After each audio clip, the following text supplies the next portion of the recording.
Croix-Rouge sénégalaise. Rétablir la vérité des faits. Madame, Messieurs les invités, les hommes des médias, les présidents du comité départemental de la Croix sénégalaise vous remercie d'avoir bien voulu effectuer le déplacement et de prendre part à cette rencontre avec la presse pour échanger sur la situation générale de la Croix sénégalaise et en particulier sur le renouvellement de ces instances de base qui se sont déroulées au mois de novembre 2023. Nous avons décidé de nous adresser à la presse pour éclairer l'opinion nationale et internationale sur les vérités, sur les véritables enjeux qui se cachent derrière cette campagne de sabotage, de déstabilisation, de diabolisation, de manipulation orchestrée par un groupe identifié et reconnu comme des partisans du chaos et qui foulant au pied du règlement intérieur et statut de la Croix sénégalaise.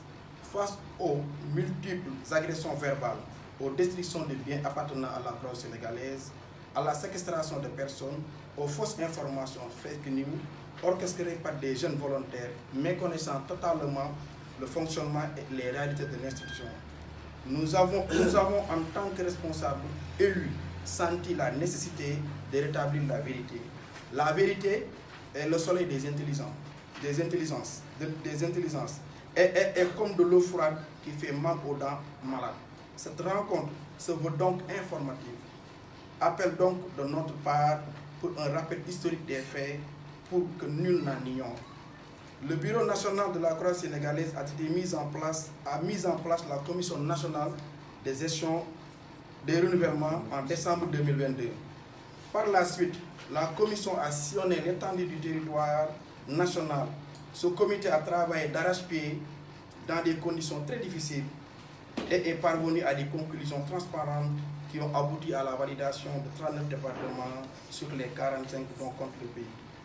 Pour prétendre à envoyer des délégués à la prochaine Assemblée générale de la Croix sénégalaise qui doit élire un nouveau bureau. Les motifs pour lesquels ces 6 comités ont été invalidés ont été largement partagés et expliqués aux principaux concernés. Il s'agit principalement d'irrégularités dans les renouvellements du comité de base, des conflits d'intérêts ou de renouvellement effectués sans la supervision des délégués de la Commission nationale de renouvellement. Il s'agit principalement d'irrégularités dans les renouvellements du comité de base, des conflits d'intérêts ou de renouvellement effectués sans la supervision des délégués de la Commission nationale de renouvellement. Et dans ces cas d'espèce, les textes de la Croix-Rouge sont clairs. Le renouvellement ne pourra pas intervenir qu'après l'Assemblée générale. À la suite de la réunion du 1er décembre 2023, qui a été consacrée la fin des travaux de la Commission nationale de renouvellement, nous avons appris que l'ancien président de la dite commission, monsieur le président du comité départemental de Kaolack, a pris la responsabilité sur lui-même de manière unilatérale à procéder au renouvellement des comités qui n'ont pas été validés. Cette attitude unilatérale et étrange de ce dernier nous a tous surpris et a indignés alors que les travaux de la dite commission ont pris fin depuis novembre 2020. Après plusieurs occasions, la présidente Mme Bafouba, en tant que personne morale de l'institution, a mené des démarches écrites et orales pour inviter les présidents des comités concernés à prôner le dialogue afin que des solutions puissent être trouvées. C'est à la veille de l'âge des jeunes et des femmes prévus dans les locaux de la Croix sénégalaise que des jeunes volontaires du département de Pikine, de Dakar, de Kermassar ont débarqué au siège du comité national avec une violence inouïe, n'honorant guère l'institution humanitaire pour mettre fin aux travaux.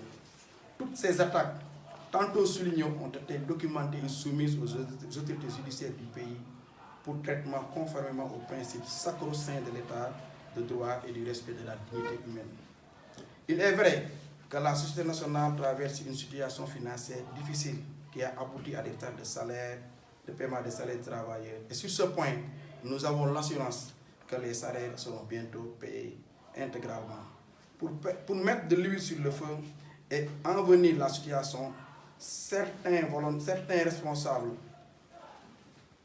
mécontents de l'issue des renouvellements ont instrumentalisé des volontaires pour réaliser une jonction avec la lutte interne des travailleurs qui révèle encore une fois d'un conflit collectif de travail pour lequel la gouvernance de la Croix-Rouge a démontré sa disponibilité à trouver une solution, une issue heureuse.